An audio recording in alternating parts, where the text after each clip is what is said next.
The first thing I noticed was the silence. 100 people in my house, and no one said my name. Candles burned down on a cake I hadn't touched. My wife stood at the head of the table, fingers resting lightly on the back of her chair, smiling the way surgeons smile before anesthesia. Calm, certain. Her father cleared his throat. Paper slid across the table toward me, thick, heavy. An invoice. $248,000. Every cent we wasted on you, he said, pay or we press charges. Someone laughed, nervous, sharp.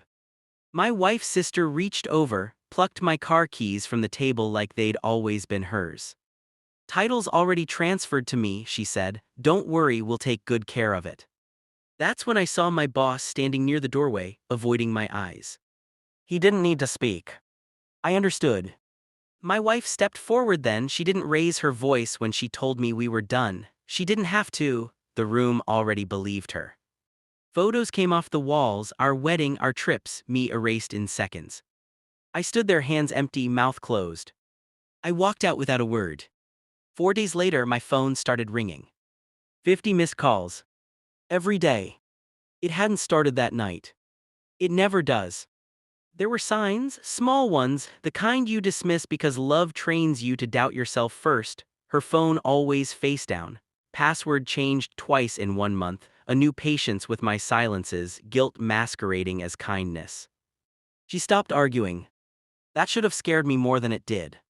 I replayed moments after I left. Her eyes that night weren't angry. They were relieved, like she'd finally exhaled after holding her breath for years. They didn't just want me gone. They wanted me ruined. I thought about the dinner, the timing, my birthday, the witnesses, the choreography of humiliation. This wasn't impulsive. It was engineered. I lay awake the third night, staring at the ceiling of the motel room I paid for with cash, realizing something colder than heartbreak. I had never been the husband. I had been the placeholder. I didn't call anyone back. I watched. I requested phone records, I pulled bank statements, quiet favors from people who still owed me things. Patterns emerged like bruises under skin. A second phone paid for in cash, frequent transfers to an account I didn't recognize. Then I saw the name. Her father's company. I remembered dinners where deals were discussed and I was asked to fetch wine. I remembered being praised for my stability. I wasn't family. I was insulation. I hired a private investigator, not for infidelity. For leverage. He didn't take long. Photos, messages, contracts, a long-term relationship with a man who worked directly under my father-in-law, promotions tied to silence, silence tied to money.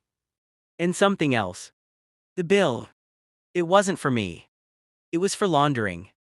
I asked my wife to meet me. Public place, glass walls, neutral ground. She arrived already defensive. I slid the folder across the table. She didn't open it at first. I said one sentence. Tell your father to check page 12. Her hands shook when she read, her breath hitched. The woman who orchestrated my public execution couldn't meet my eyes. You know, she whispered. I nodded. I'd known for months. I'd stayed quiet because timing matters. She cried, apologized, explained, all the usual lies dressed as honesty. I didn't interrupt. I just waited. That night I forwarded copies. To regulators, to shareholders, to the board. Then I answered the calls. One by one. No yelling, no threats. Just facts. The bill disappeared first, then the lawsuit threats, then the company website went dark. My boss called to apologize, I declined. My wife begged to talk. I told her we already had. I left the country for a week.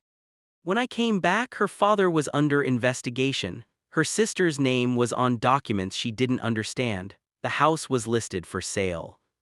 They built their power on the assumption I was weak. They were wrong. I still get the calls sometimes. I never answer. Not because I'm angry. Because anger is connection. And I feel nothing now. They wanted to erase me. Instead, they reminded me who I am when I stopped trying to belong. The truth doesn't shout. It waits. And when it finally speaks, it doesn't need permission.